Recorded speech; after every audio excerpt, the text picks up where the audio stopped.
everyone, and welcome back to the SonicSage English podcast. I'm your host, Tracy, and I am very excited for our topic today. It is about everyone's favorite part of the week that is right. Today, we are talking all about the weekend and weekend plans. The weekend, Saturday and Sunday, is a time for rest and fun. Because of this, it is a very common and friendly topic of conversation. Talking about the weekend is a great way to make small talk and connect with people in a friendly way. So, let's start with the most basic and important questions you will hear. The number one question, especially on a Thursday or Friday, is, "What are you doing this weekend?" That is a very common and friendly question. But what is another way to ask the same thing? You can also ask, "Do you have any plans for the weekend?" Or a little more casually, simply, "Any plans for the weekend?"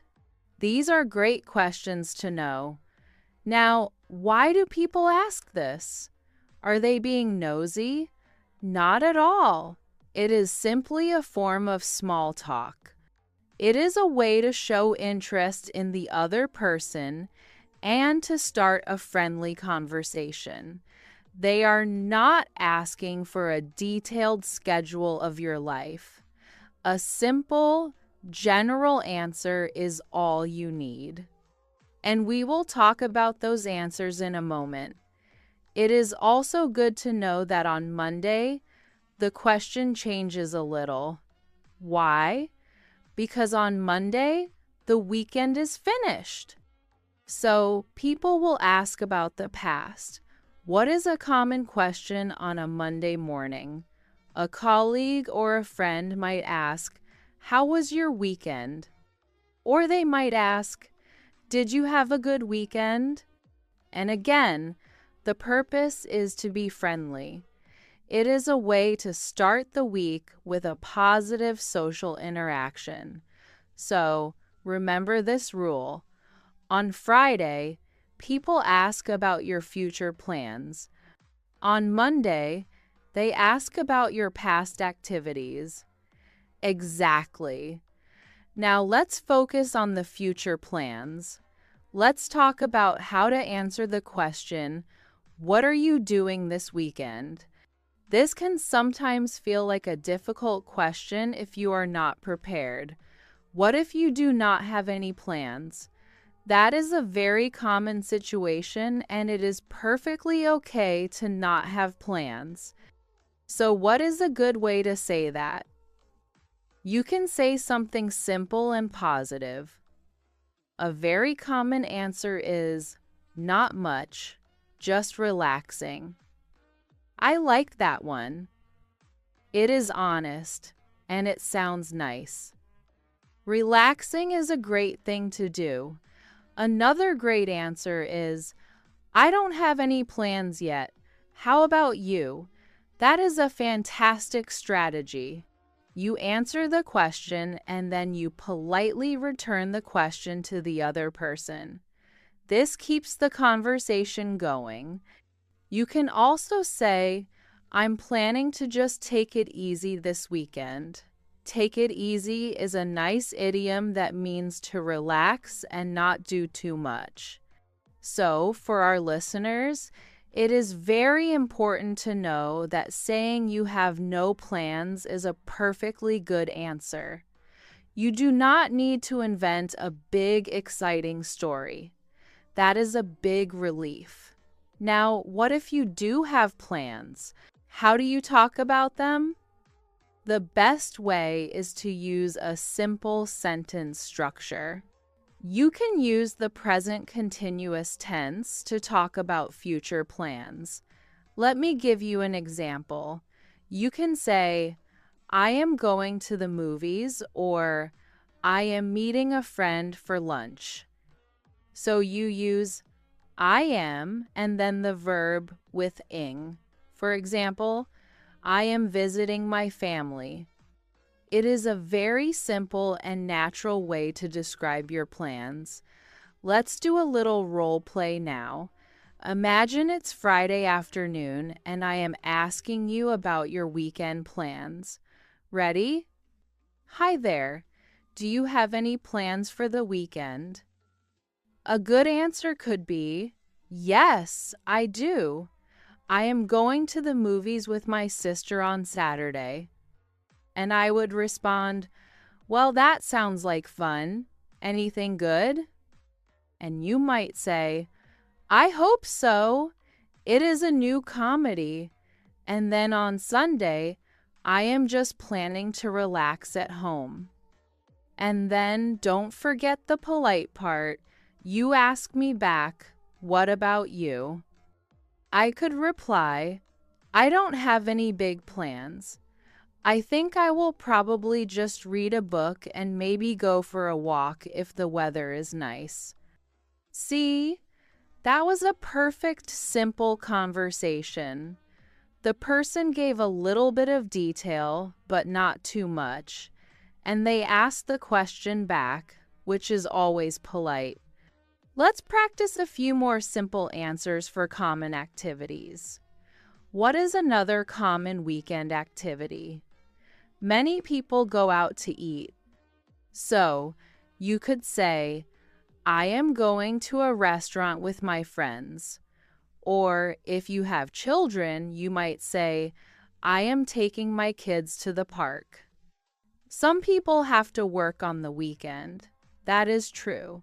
So, a person might say, unfortunately, I have to work on Saturday.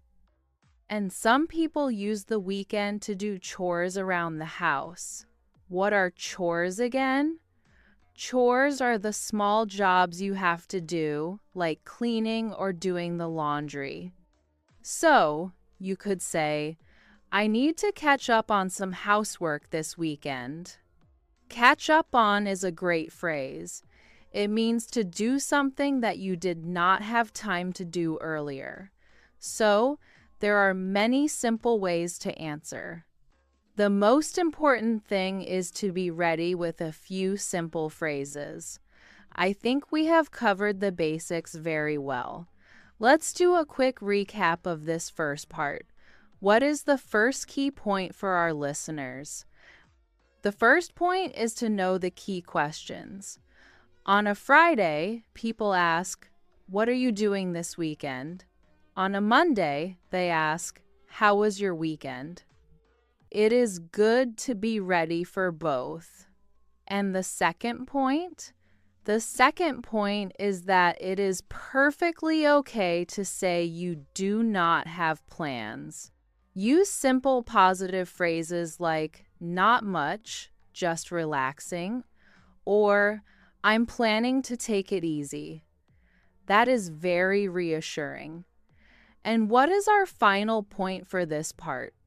Our third point is that if you do have plans, you can describe them with a simple sentence.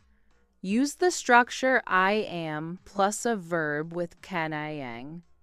For example, I am going to the movies or I am visiting my family. That is a perfect summary. Now we have the basic tools to have a simple conversation about the weekend. I just mentioned a very popular weekend activity, going to the movies. We should definitely talk more about that next. Going to the movies is a classic weekend plan for people of all ages. It is a fun way to escape for a couple of hours and see a new story on a big screen. So, let's break down the experience. You have decided you want to see a movie. What is the first step? The first step is to decide which movie you want to see. There are usually many different movies playing at the same time. How do you choose? It helps to know about the different movie genres. What is a genre? A genre is a type or a category of movie. The genre tells you what kind of story it is. Let's talk about some of the most popular genres. What is a very common one? A very common genre is comedy. A comedy is a funny movie. The goal is to make you laugh. If you want to have a light and fun experience, a comedy is a great choice. What is another popular genre? An action movie is another huge one. What happens in an action movie? Action movies are full of excitement.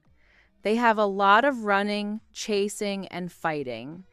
They are very fast-paced and thrilling. So, if you want excitement, you choose an action movie. What if you want something a little more serious? Then you might choose a drama. A drama is a serious movie that is about realistic characters and their emotional stories. Dramas can be very powerful and make you think. What about a movie for the whole family? Then you would look for an animated movie. Animated movies are often cartoons, and they are usually made for children, but adults often love them too. And if you like to be scared, what genre is for you? That would be a horror movie. Horror movies are designed to be very scary. Personally, I do not like horror movies. They are too frightening for me. I much prefer a romantic comedy that is a movie that is a mix of a love story and a comedy. So, knowing the genre helps you choose a movie that you will enjoy. Once you have chosen your movie, you need to find out where and when it is playing. The place you go to see a movie is called a movie theater or a cinema, and you need to check the show times. The show times are the specific times that the movie starts. How can you find this information? The easiest way is to look online. You can search for the name of the movie theater, and their website will show you all the movies and their show times for that day. So, you might see that the new action movie is playing at 7, 0 inches the evening, and at 9, 30 inches the evening. You choose the time that works best for you. Now, you need to get your tickets. There are two main ways to do this. You can buy your tickets in advance online, or you can buy them at the movie theater. What is the advantage of buying them online in advance? If it is a very popular new movie, the show might sell out. This means all the tickets are sold. So, if you buy your ticket online, you are guaranteed to have a seat. Many online ticket services also let you choose your exact seat in the theater. But what if you are not sure of your plans? Then you can just buy your tickets when you get to the theater. When you arrive at the movie theater, you go to the box office. The box office is the counter where they sell tickets.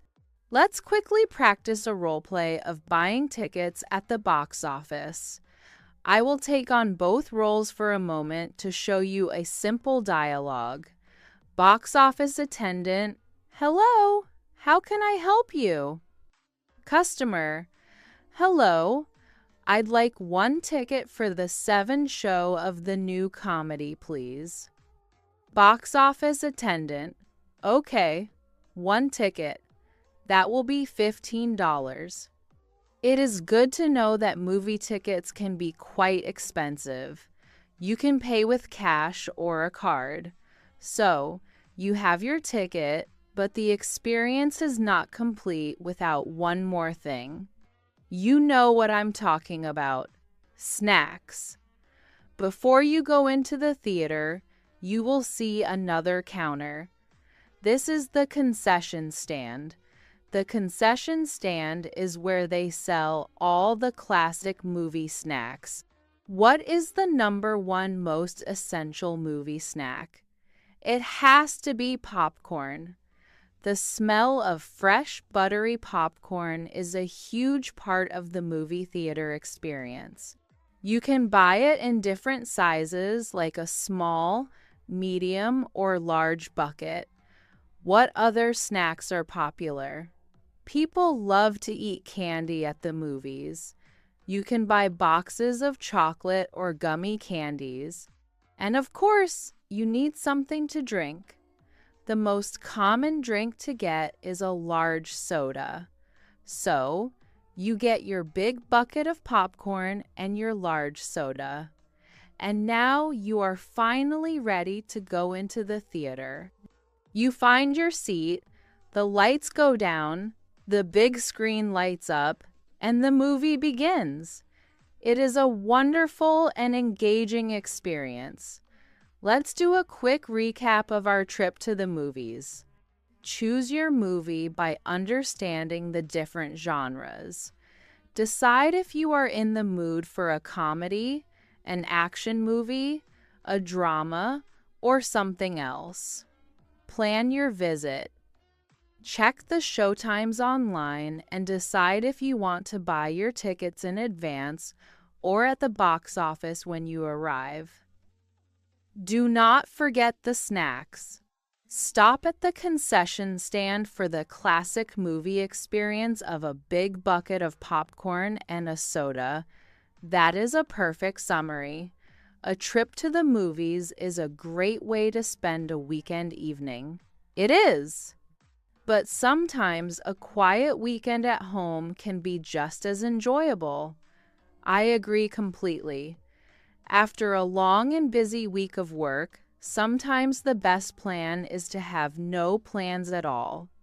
A quiet weekend at home is a chance to rest, recharge, and do the simple things you enjoy. So, when someone asks you, "What are you doing this weekend?" and you plan to stay home, what are some good ways to describe your activities? We already mentioned saying, "I'm just planning to relax," or "I'm going to take it easy." Those are great general answers, but we can also talk about some of the specific, simple activities people do at home on the weekend. Let's make a list. What is a very common and relaxing at-home activity? I would say reading a book. I love that.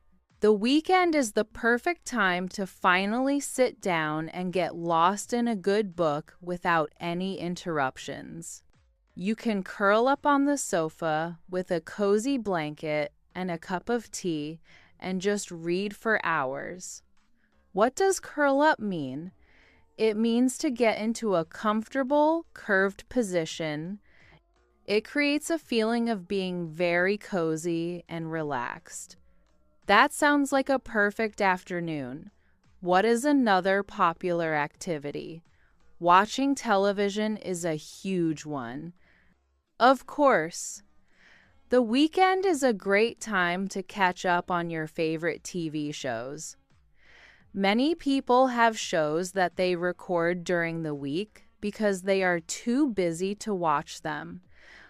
The weekend is their chance to see what happened, and with streaming services, people can do something called binge watching. What is binge watching? It is when you watch many episodes of the same TV show, one after another, all in one sitting. So, you could spend a whole Saturday afternoon watching 5 or 6 episodes of a drama series. Toi shin loi vesun nyamlun fun truck. Toi da hio ron ye kokuban. Kichban chi chua loi twai ku Tracy konko tierde. Fanduan ting viet, he chi dinen yan vut, de dung choviek tau jong dok. Duide la fon kichban da dok chinsulai huantuan, theo ye ko kuban, chi kon loridon lien tuk kua Tracy. It is a very popular way to relax and immerse yourself in a story. You can, of course, watch a movie at home by renting a new one online or watching one of the thousands of movies available on a streaming service. It is much cheaper than going to the movie theater, and you can pause the movie whenever you want to get a snack. And, most importantly, you can watch it in your pajamas. That is the best part. So, reading and watching TV or movies are great ways to relax your mind. What about activities that are a little more active but still at home? Cooking a nice meal is a wonderful weekend activity. I agree completely. During the week, my meals are often very quick and simple because I am tired after work. But on the weekend, you have more time. You can try a new recipe or cook something that takes a little more effort. You can go to the grocery store on Saturday morning, buy some fresh ingredients, and then spend the afternoon cooking. It can be a very creative and satisfying process, and then you get to enjoy a delicious home-cooked meal. It is a wonderful way to treat yourself. Some people also enjoy baking on the weekend. Baking is when you make things like cakes, cookies, or bread in the oven. The smell of a cake baking in the oven is one of the best smells in the world. What about other hobbies people do at home? Many people have creative hobbies. For example, some people like to play a musical instrument, like the guitar or the piano. The weekend gives them the time to practice and enjoy making music. Other people might have hobbies like painting, drawing, or knitting. These are all wonderful, relaxing activities that you can do in the comfort of your own home. The weekend is also a very important time for many people to do their household chores. That is a very practical point. It is not always fun, but it is necessary. We talked about chores before. What are the common weekend chores? A big one is doing the laundry. Many people save up all their dirty clothes from the week and wash them on Saturday or Sunday. Cleaning the house is another big one. You can do a more thorough cleaning on the weekend than you have time for during the week. You can vacuum all the carpets, mop the floors, and clean the bathroom and kitchen. It feels very good to start the new week with a clean and tidy house. Another common weekend chore is grocery shopping. Yes, many people do their big grocery shop for the whole week on the weekend. The grocery stores are often very busy on Saturday and Sunday mornings. If you have a yard or a garden, the weekend is the time to take care of it. You might need to mow the lawn, which means to cut the grass. Or you might do some gardening like planting flowers or watering your vegetables. So, the weekend can be a mix. It can be a time for relaxing hobbies and also a time for productive chores. It is all about finding a good balance. You want to feel rested, but you also want to feel prepared for the week ahead. Let's do a quick recap of the activities for a quiet weekend at home. Relaxing and entertainment. A quiet weekend is a perfect time to read a good book, binge watch your favorite TV series, or cook a special meal. Personal hobbies. Many people use the weekend to enjoy their creative hobbies at home, like playing a musical instrument or painting. Practical side. It is a very common time to catch up on household chores, such as cleaning the house, doing the laundry, and doing the grocery shopping for the week. That is a great summary. It shows that a weekend at home can be both restful and productive. A weekend is also a great time to be social. Spending time with friends is one of the best parts of the weekend.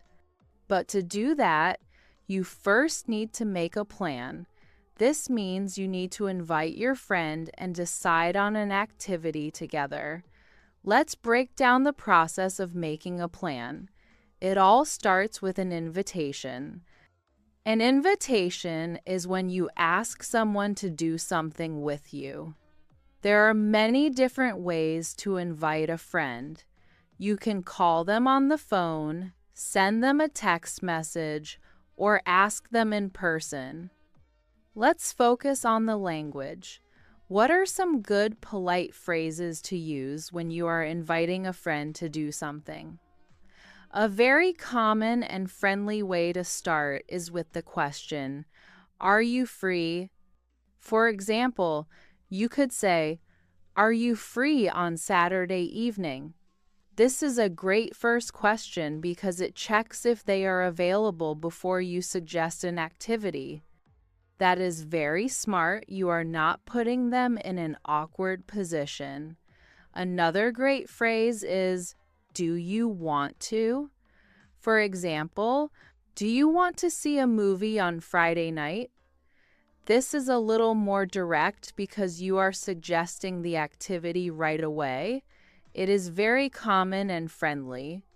A slightly more formal but very polite way to ask is, "Would you like to?"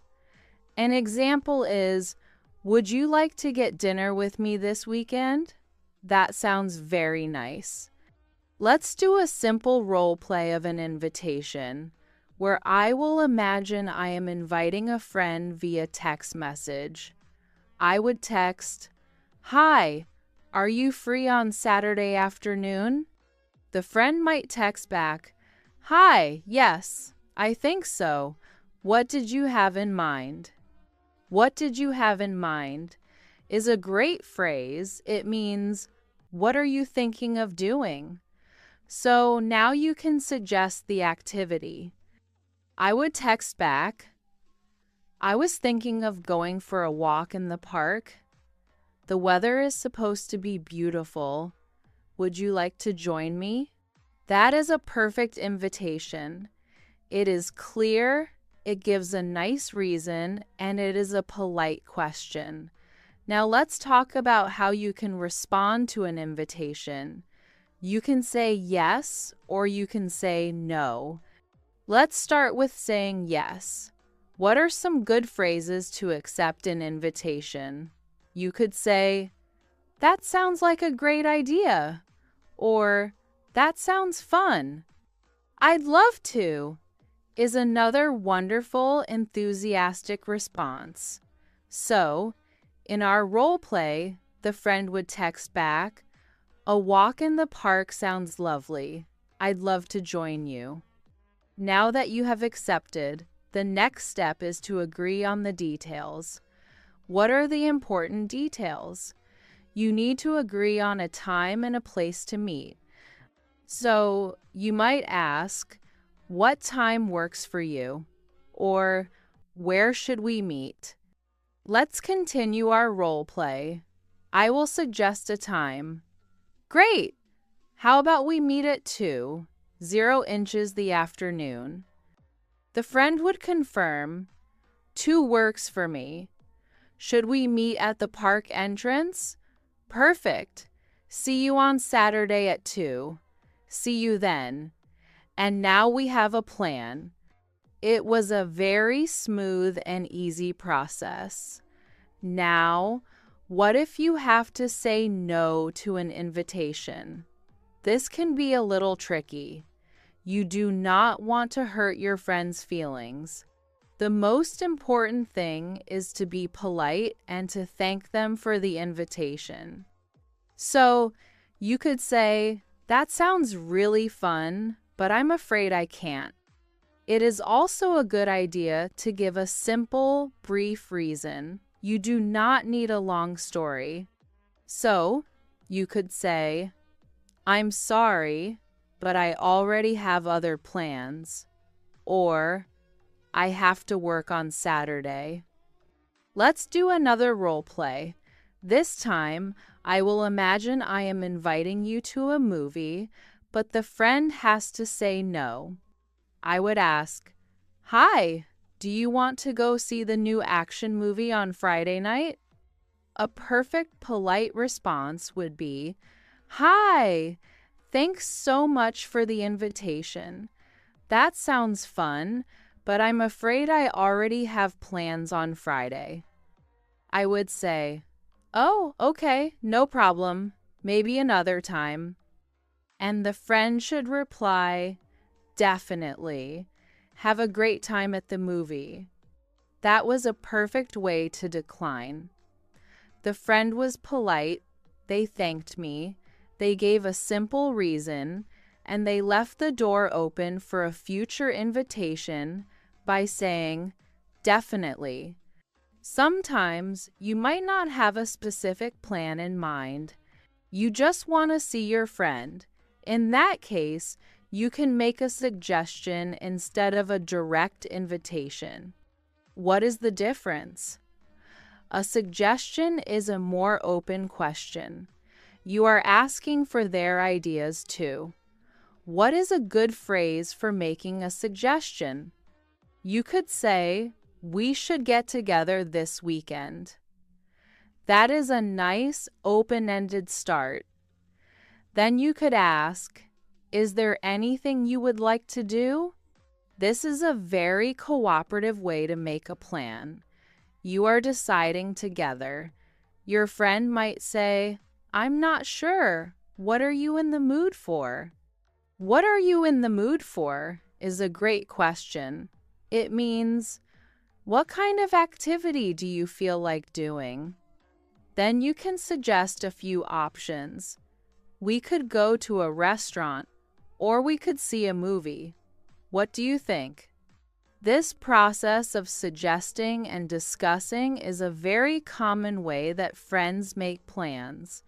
It is all about communication and finding an activity that you both will enjoy. Let's do a quick recap of how to make plans with a friend. 1. Inviting. Know the polite phrases for inviting someone. Use questions like, Are you free on Saturday? Or, Would you like to get dinner? 2. Responding. If you are accepting, say something positive like, That sounds fun. If you are declining, be polite, thank them, and give a simple reason. 3. Collaborating. Use open suggestions like, We should get together this weekend, and ask for your friends' ideas to decide on an activity together. That is a perfect summary. These are the social skills you need to organize a fun weekend. And one of the most common plans friends make is to go out for a meal. We should talk more about that experience. Yes, dining out at a restaurant is a huge part of weekend culture. It is a time to relax, enjoy good food, and have a good conversation. We have touched on some parts of the restaurant experience before, but let's go through the whole process in more detail. So, you and your friend have decided you want to go to a nice restaurant on Saturday night. What is a very important first step, especially for a popular place? For a popular restaurant on a busy night like Saturday, it is a very good idea to make a reservation. What is a reservation? A reservation is when you call the restaurant in advance to book a table for a specific time. Why is this important? Because popular restaurants can get very full. If you just show up without a reservation, they might not have a table for you, and you might have to wait for a very long time. Making a reservation guarantees that you will have a table when you arrive. Exactly. Let's do a role play of making a reservation over the phone. I will take both parts again to show you the flow. Good evening, the City Bistro. How can I help you?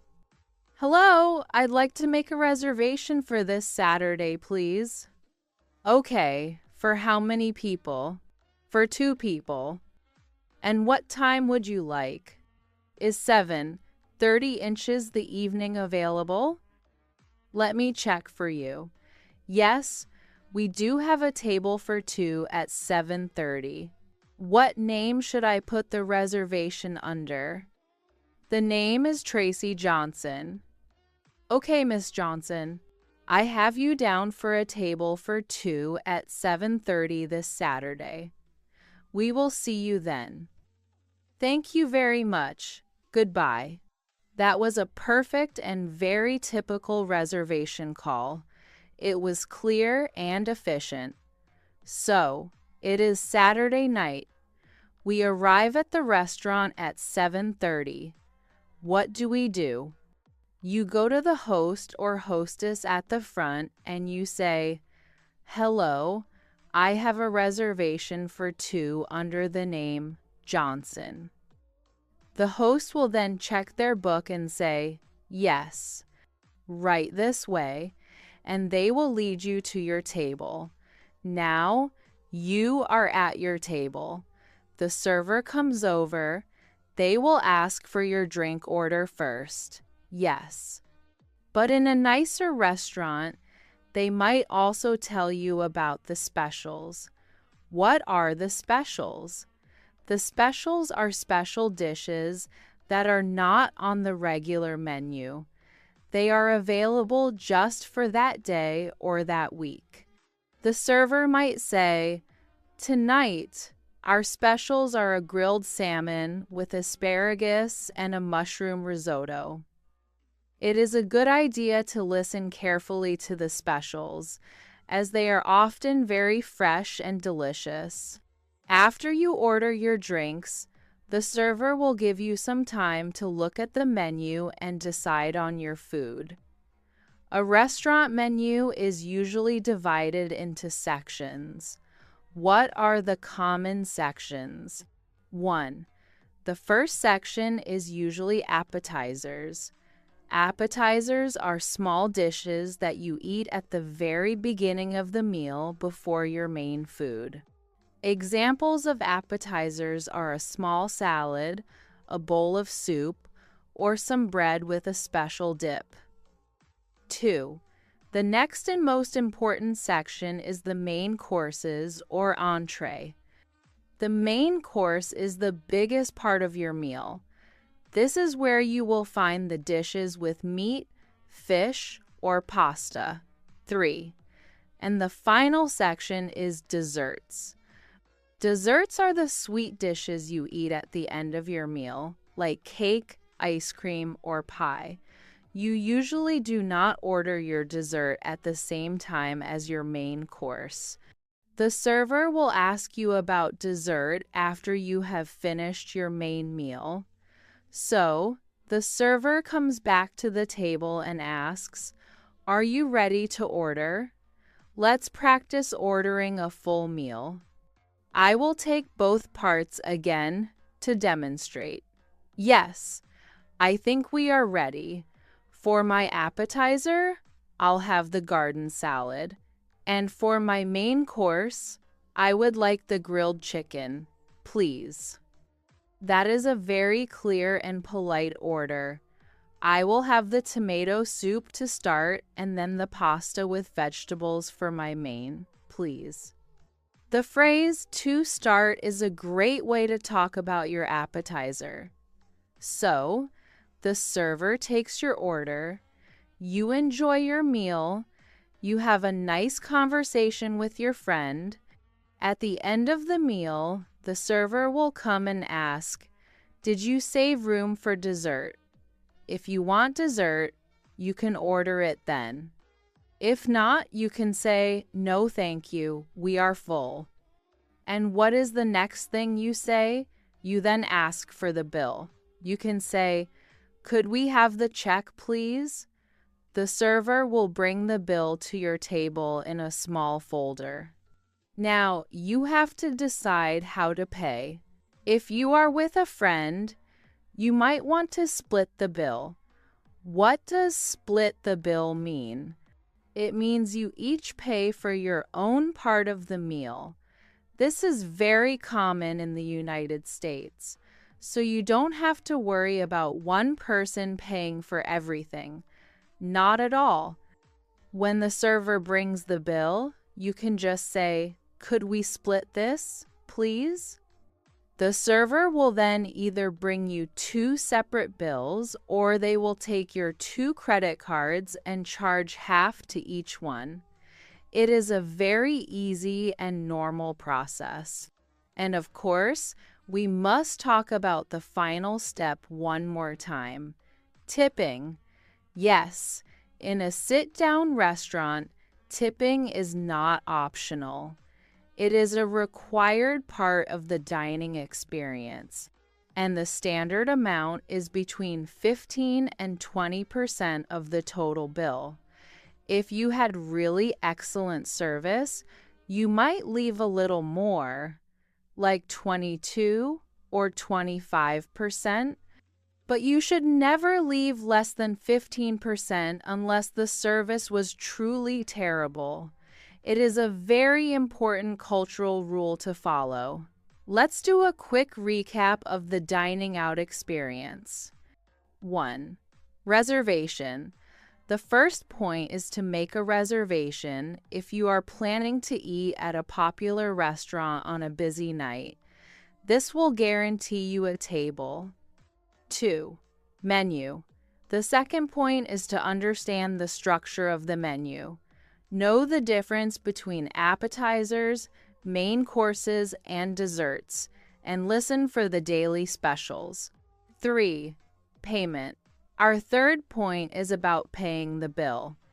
It is very common to split the bill with a friend, and it is absolutely essential to leave a tip of at least 15 to 20% for your server. That is a perfect summary. Now we know how to plan and enjoy a wonderful meal out with a friend. That is right. And after you have had your meal or seen a movie, it is fun to talk about it. That is a great point.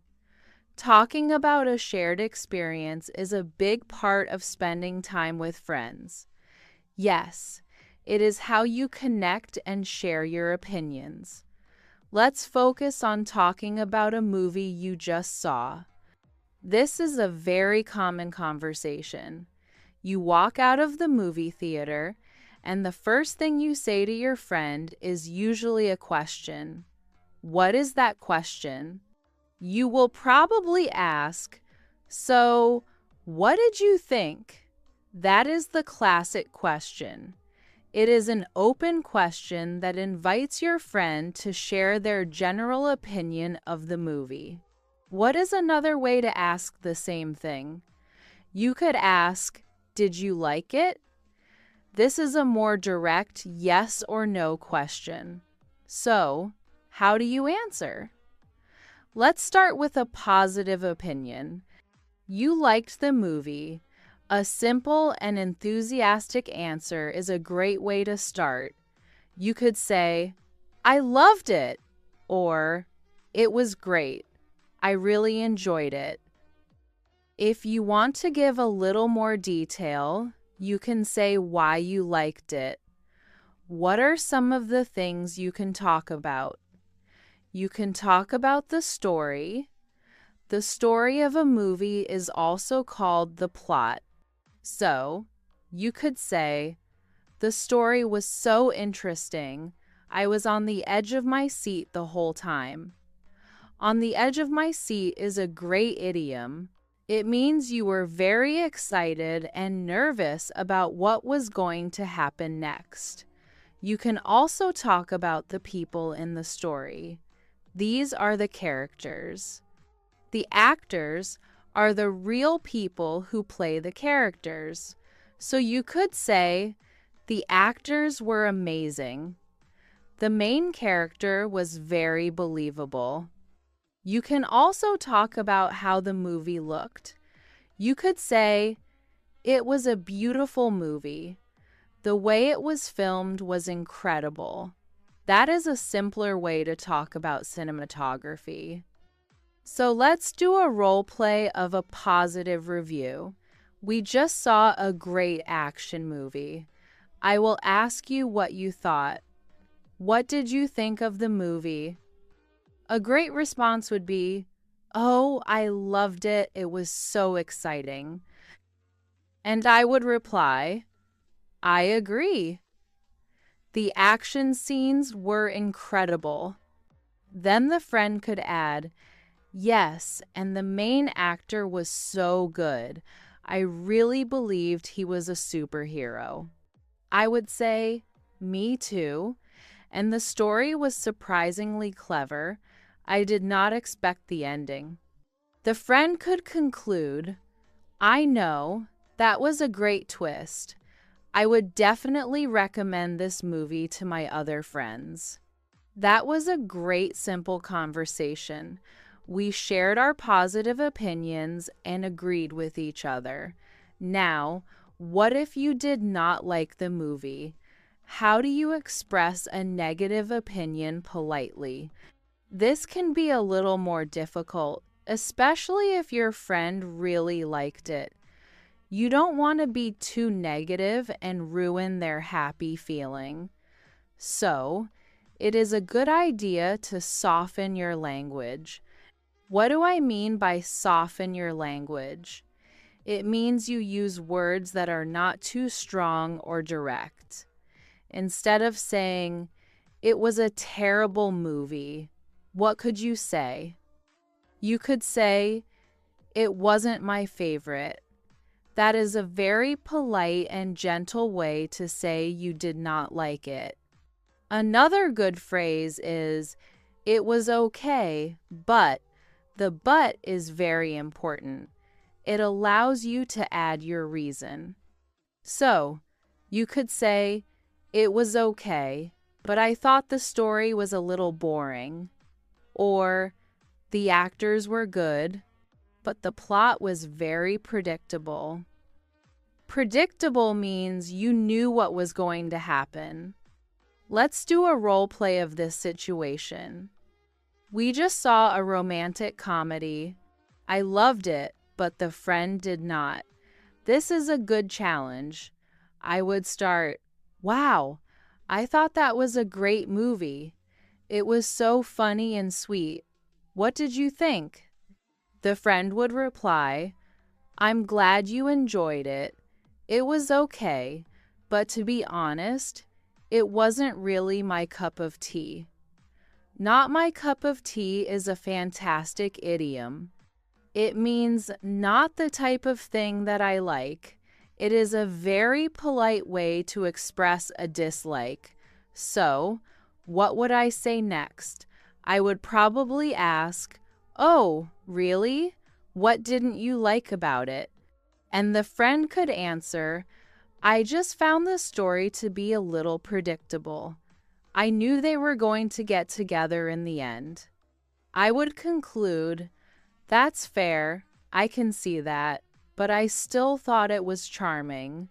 In this conversation, we had different opinions, but it was still a friendly and respectful discussion because the friend used soft language and I acknowledged the opinion by saying, "That's fair." It is not a debate. It is just sharing your personal feelings about a piece of art. After you have talked about the movie, you might want to give it a rating. Yes, people often rate movies on a scale. For example, on a scale of 1 to 10, where 10 is the best. So you could ask your friend, "What would you rate it out of 10?" And they might say, "I'd give it an 8 out of 10. Or people use a star rating, usually out of 5 stars.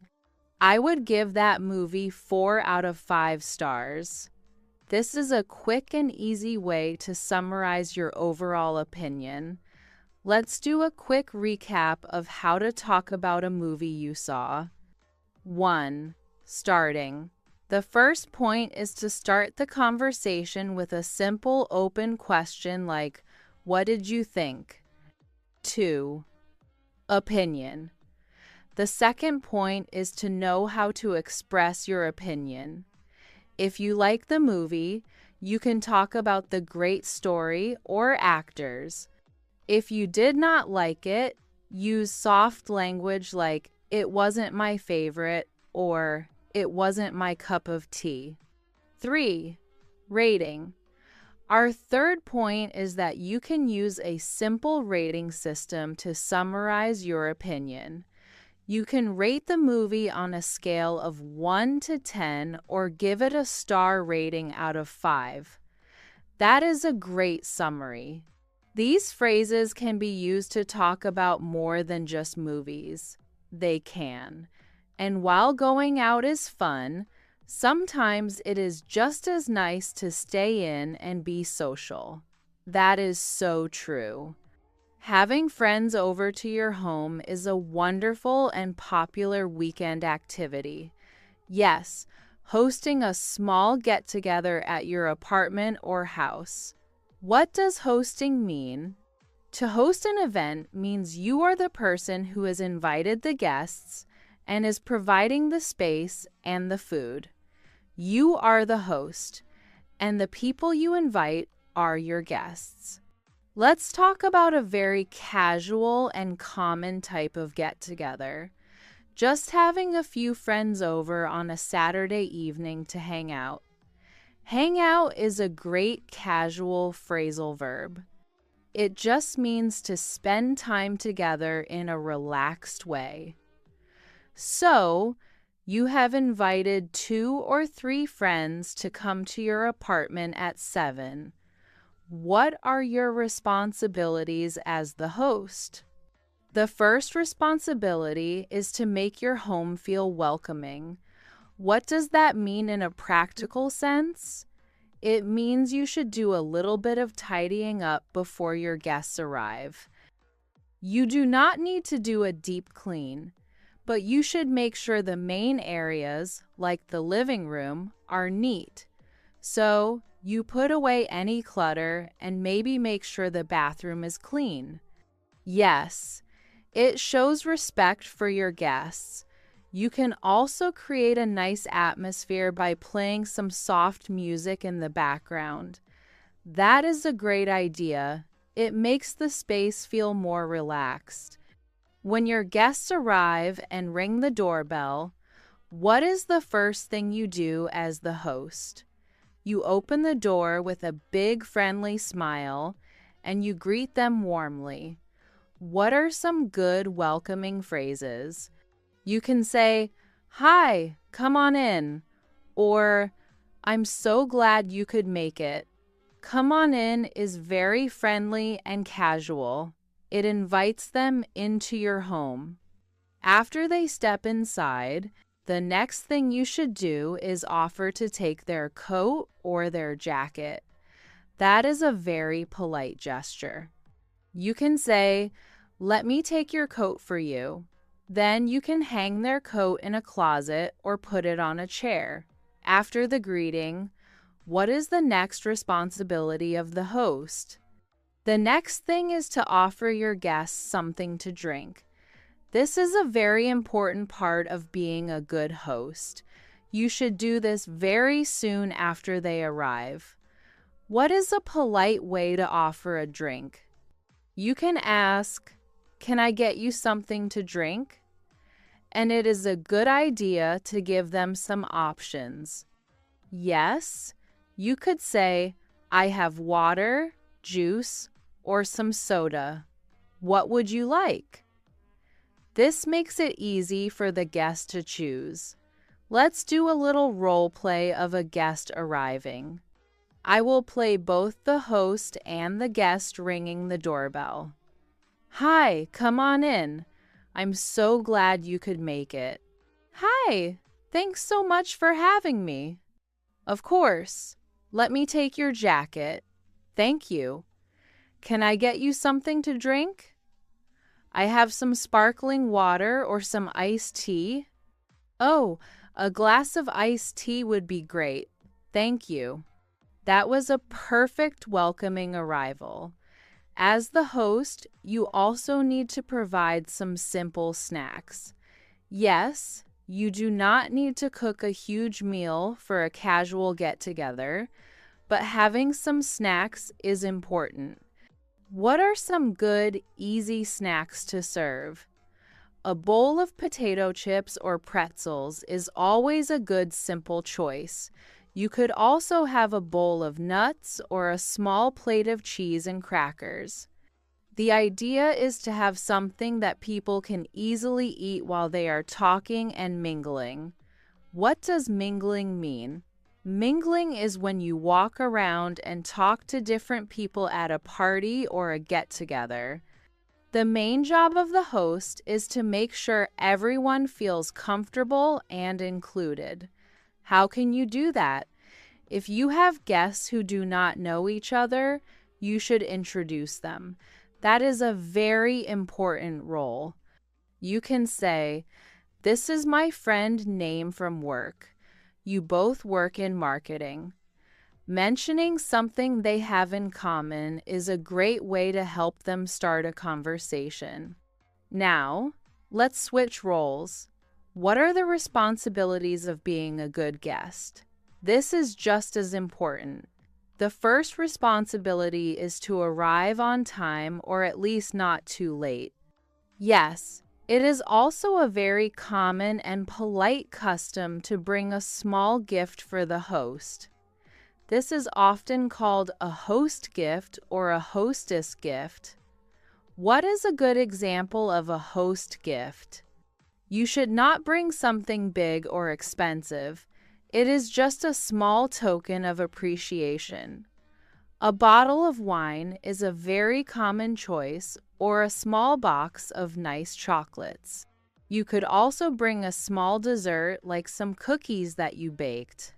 When you give the gift, you can say, "This is just a little something for you. Thanks for having us over." It is a very thoughtful gesture. What else should a good guest do? A good guest should be a good conversationalist. They should try to talk to the other guests, and at the end of the evening, it is polite to offer to help clean up. Yes, you can say to the host, "Let me help you with those dishes." The host will probably say, "Oh no, don't worry about it. I'll take care of it." But the offer is what is important, and when you are leaving, you must thank the host. You can say, "Thank you so much for a wonderful evening. I had a great time." This makes the host feel that their effort was appreciated. Let's do a quick recap of hosting friends at home. 1. Good host. The first point is that a good host makes their guests feel welcome. This means greeting them warmly, offering them a drink right away, and introducing them to the other guests. The host sets the tone. 2. Good guest. The second point is about being a good guest. It is polite to arrive on time, to bring a small host gift like a bottle of wine, and to be an active and friendly participant in the evening. 3. Gratitude. Our final very important point is the importance of gratitude. At the end of the get-together, a good guest always thanks the host for a lovely time. This simple act of appreciation is a key part of the social ritual. That is a perfect summary. These social skills are what make a simple evening at home a truly special and connecting experience. That is right. Whether you go out or stay in, there are many different ways to spend a weekend. That is a great point. The perfect weekend looks very different for different people. Yes, I think we can group weekend styles into two main categories. There are active weekends and there are relaxing weekends. That is a great way to think about it. Let's talk about the active weekend first. What does an active weekend look like? An active weekend is all about moving your body, being outdoors, and having adventures. So, this is the opposite of a quiet weekend spent reading on the sofa. Exactly. For a person who loves an active weekend, Saturday and Sunday are a time for sports and exploration. What are some common activities for an active weekend? We talked about hiking in a previous episode. Going for a long hike in a state park or in the mountains is a classic active weekend plan. It is a great way to get a lot of exercise and to see some beautiful nature at the same time.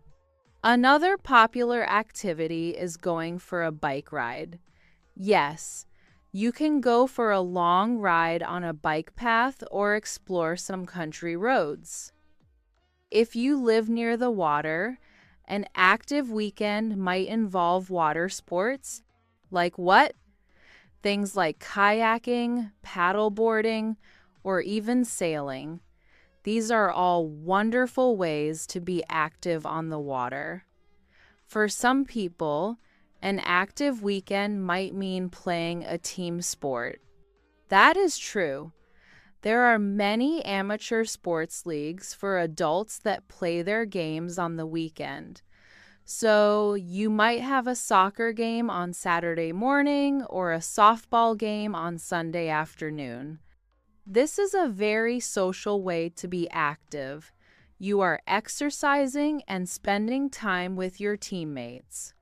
Even just going to the gym for a workout or attending a yoga class can be part of an active weekend. So, what are the benefits of having an active weekend? Why do people choose this style? I think the biggest benefit is for your physical health. Of course, all of these activities are a form of exercise. They are good for your heart, your muscles, and your overall fitness. After a week of sitting at a desk in an office, it can feel amazing to get outside and move your body. It is a great way to release energy and physical tension. Another big benefit is the sense of accomplishment. What do I mean by that? At the end of an active weekend, you can look back and say, "Wow, I climbed a mountain this weekend," or "I biked 30 miles." It can make you feel very strong and proud of what your body can do. It is a great boost for your self-confidence. And being in nature, which is a big part of many active weekend plans, is also very good for your mental health. Yes, the fresh air and the beautiful scenery can be very calming and inspiring. So, an active weekend is great for your body, your confidence, and your connection to nature. Now, let's talk about the other style, the relaxing weekend. The relaxing weekend is my personal favorite.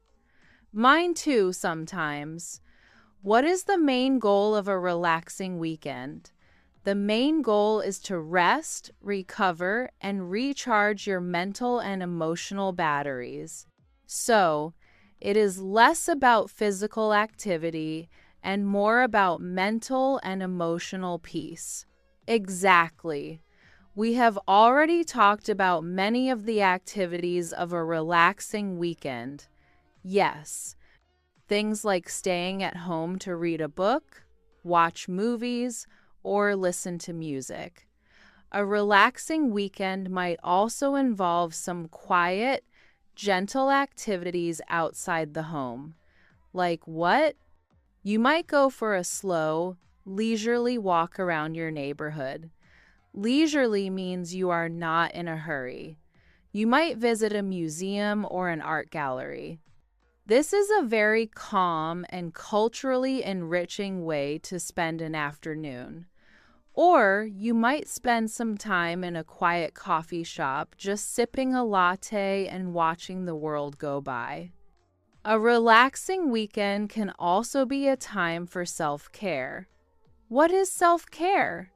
Self-care is any activity that you do deliberately in order to take care of your mental, emotional, and physical health.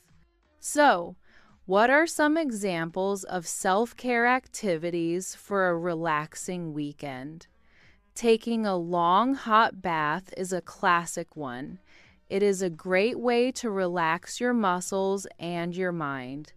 Cooking a healthy and delicious meal can be a form of self-care. And something as simple as taking a nap in the afternoon is a wonderful act of self-care. It is listening to your body when it tells you it is tired. So, what are the benefits of a relaxing weekend? The most obvious benefit is that you get to rest. Our modern lives can be very busy and stressful.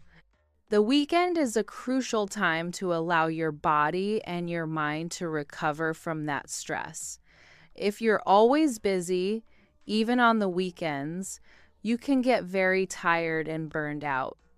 What does burned out mean? Burnout is a state of complete physical, emotional, and mental exhaustion.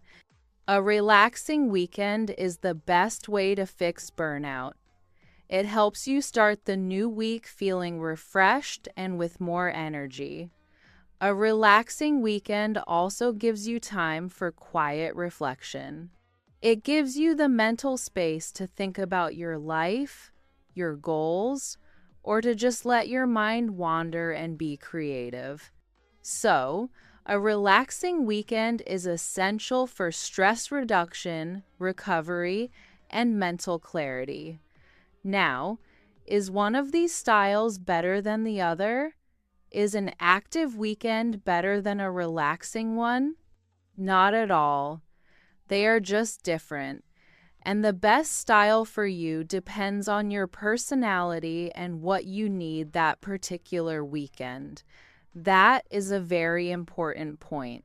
Sometimes after a very stressful week at work, what you need is a completely relaxing weekend.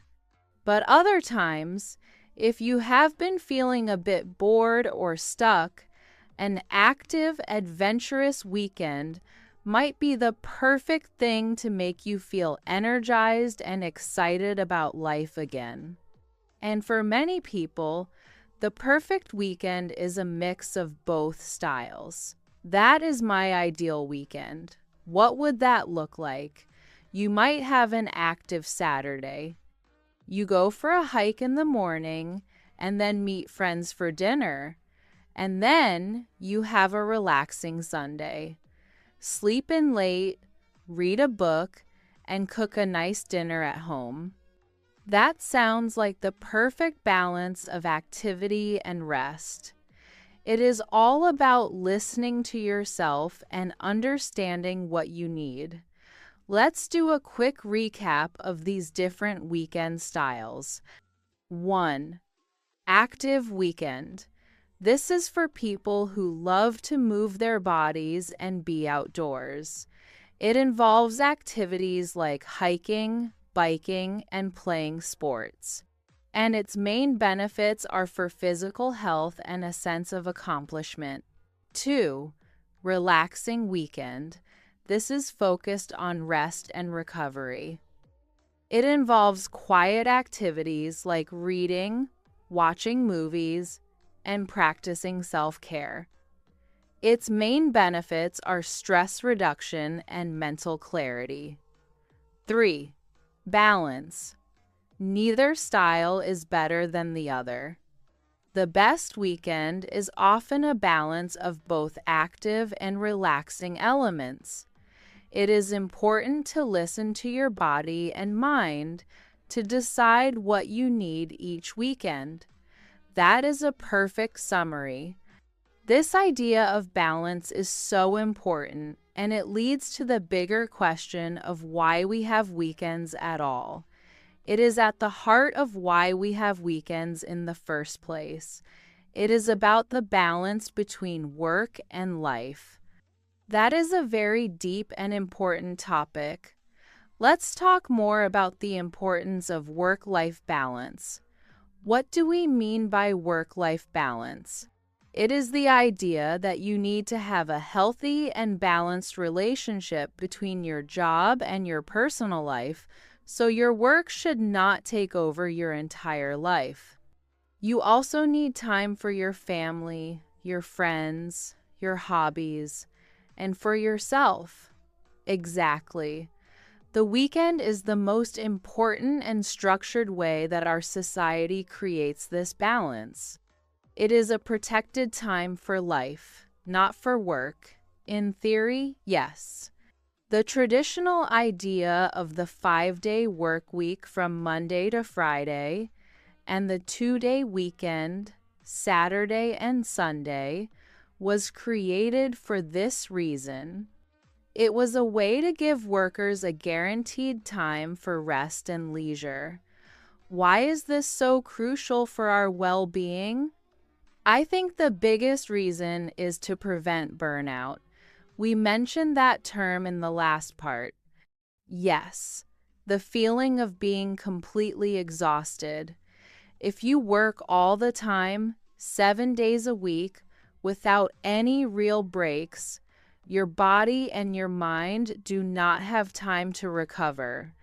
You are constantly using your energy, but you are never refilling it. And over time, this can lead to serious problems. It can make you feel very stressed, anxious, and unhappy. It can also make you less productive at your job. That is a great point. A person who is well rested and happy is a much better worker than a person who is tired and burned out. So taking time off on the weekend is not lazy. It is actually a very smart and productive thing to do. It is an investment in your long-term health and your ability to do good work. The weekend also gives us a chance to connect with the important people in our lives. This is so important. Our relationships with family and friends are a huge source of our happiness. But during the busy work week, it can be hard to find quality time to spend with them. You might be tired in the evenings, or you might have to work late. The weekend provides a dedicated time for these relationships. You can have a long, relaxed dinner with your family. You can spend a whole afternoon in the park with your kids. Or you can go out with your friends and just have fun and laugh. These shared experiences are what build strong, healthy relationships. Without the weekend, it would be much harder to maintain these important social connections. The weekend is also a time for personal identity. What do I mean by that? Our jobs are a big part of who we are, but we are more than just our jobs. That is a beautiful thought. I am not just a podcast host. You are also a person who loves to read and to cook. And you are a person who loves to hike and play the guitar. The weekend is the time when we get to be these other parts of ourselves. It is when we get to explore our hobbies and interests. It is a time for the things we do for love, not for money. These activities are so important for our sense of self. They make our lives richer and more interesting. They remind us that our value as a person is not just based on our professional success. Now, in the modern world, this idea of work-life balance can be very challenging. Why is that? Because of technology, like smartphones and laptops. How does technology affect work-life balance? It can blur the lines between work and life. What does blur the lines mean? It means it makes the separation between the two things less clear. I see. So, because you have your work email on your phone, you might be tempted to check your messages on a Saturday or Sunday. Exactly. Your work can follow you home in your pocket, and your boss might send you a message on the weekend, and you might feel like you have to answer it right away. This can make it very difficult to truly disconnect and relax. It feels like you are always on call. So in today's world, creating a good work-life balance requires a conscious effort. What does a conscious effort mean? It means you have to actively and deliberately make a choice to protect your personal time. So you might need to make a rule for yourself. What kind of rule? You might say, on the weekend, I am not going to check my work email, or I will only check it for 30 minutes on Sunday evening to prepare for the week. It is about setting boundaries. A boundary is a limit that you set to protect yourself. You are telling yourself and maybe your colleagues that your weekend time is important and needs to be respected. This is a very important skill for modern professionals to learn. It is essential for long-term happiness and for preventing burnout. The weekend is a gift. It is a time to step away from the demands of work and to focus on the other things that make life beautiful. That is a perfect way to put it. Let's do a quick recap of the importance of work-life balance. 1. Rest and recovery. The first point is that the weekend is a crucial time for rest and recovery. It is essential for preventing burnout and ensuring that you have the energy to be productive during the week. 2. Social and personal life. The second point is that the weekend provides dedicated time for your social and personal life. It is a time to strengthen your relationships with family and friends and to enjoy your personal hobbies and interests. 3. Conscious effort. Our third point is that in the modern world, with technology blurring the lines between work and life, it is important to make a conscious effort to protect your weekend. This means setting boundaries and truly disconnecting from your job. That is a perfect summary. This discussion really shows why talking about and planning for the weekend is such a meaningful part of our culture. It does. It is not just small talk. It is about how we create happy and balanced lives. Exactly.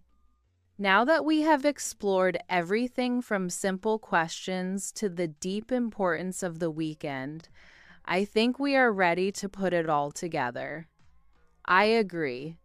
Let's create a final summary of the most useful and practical tips from our entire episode. This will be a great guide for our listeners to help them talk about their own weekend plans with confidence. Let's structure it as a review of the key skills we have learned. What is the first and most fundamental skill? 1. Mastering conversation starters. This is the foundation for everything. It includes knowing how to ask about the weekend on a Friday with questions like, "Do you have any plans for the weekend?" And it includes knowing how to ask about the weekend on a Monday with questions like, "How was your weekend?" It also includes having a few simple, ready answers. If you do not have plans, you can say, "Not much, just relaxing." If you do have plans, You can use the simple structure, I am going to the movies. Mastering these simple exchanges is the key to starting a friendly conversation about the weekend. What is the second key skill we discussed? 2. Knowing activity vocabulary. The second skill is knowing the vocabulary for common weekend activities. This allows you to have a more detailed and interesting conversation. For example, if you are talking about going to the movies, it is helpful to know the words for different genres like comedy or action. And it is useful to know the words box office for buying tickets and concession stand for buying snacks. If you are talking about a quiet weekend at home, it is good to have the vocabulary for your hobbies, like reading, cooking, or binge watching a TV show. Knowing these specific words helps you to express your own plans more clearly and to understand your friends' plans better. What is the third important skill? 3. Making plans with friends. The third skill is knowing how to make plans with a friend. This is a very active and social skill. You need to know how to invite someone politely using phrases like, "Are you free on Saturday?" or "Would you like to get dinner?" And you need to know how to respond to an invitation. Both how to say yes with a phrase like, "That sounds fun," and how to say no politely with a phrase like, "I'm sorry, but I already have plans." This skill is all about clear and respectful communication. It is how you turn a simple idea into a real plan. And what is our fourth and final key skill area? 4. Talking about experiences. The fourth area is being able to talk about your experiences after they happen. This is a great way to continue the conversation on Monday. Yes, it is about sharing your opinion. We practiced how to talk about a movie. You can start with the question, "What did you think?" And you can give your opinion either positive or negative. If you did not like something, it is polite to use soft language like, "It wasn't my cup of tea." These skills for sharing opinions are very versatile. You can use them to talk about a restaurant, a book, a concert, anything you did over the weekend. So to summarize our summary, the 4 key skills are starting the conversation, knowing the vocabulary for activities, making plans, and sharing your opinion afterwards. That is a fantastic and very clear breakdown of the whole episode. Final tips for English learners. Now, let's offer a few final tips for our listeners. What is one piece of advice you would give to someone who is nervous about making weekend plans in English? My advice would be to start small. What do I mean by that?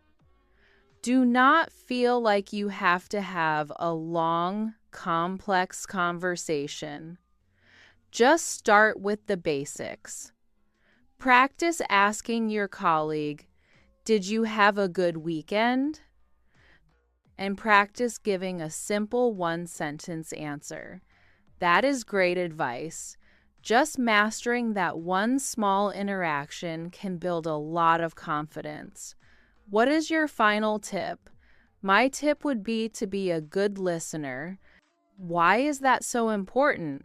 When you ask someone about their weekend, really listen to their answer. This will give you something to talk about next time. That is a brilliant point. It shows that you care and it turns simple small talk into a real connection. If your friend says they are going hiking, you can ask, "How was your hike?" on Monday. So, start small and be a good listener. Those are two wonderful pieces of advice. I think we have given our listeners a very complete guide to talking about the weekend. I hope so. The weekend is a universal concept, and talking about it is a great way to find common ground with people from any culture. It is a topic that is always positive and full of possibilities. That is all the time we have for today. We hope this episode helps you feel more confident when you are making your own weekend plans in English. Thank you all so much for listening to SonicSage English Podcast. We love making these lessons for you. If you found this episode helpful, please consider leaving us a like or a comment. It really helps our channel grow and helps other learners find us. And be sure to subscribe and turn on notifications so you will never miss a new episode. We have new lessons for you every week. We will be back soon with another practical and useful topic to help you on your English journey. Until then, take care of yourselves. Have a wonderful weekend and keep practicing. Goodbye, everyone.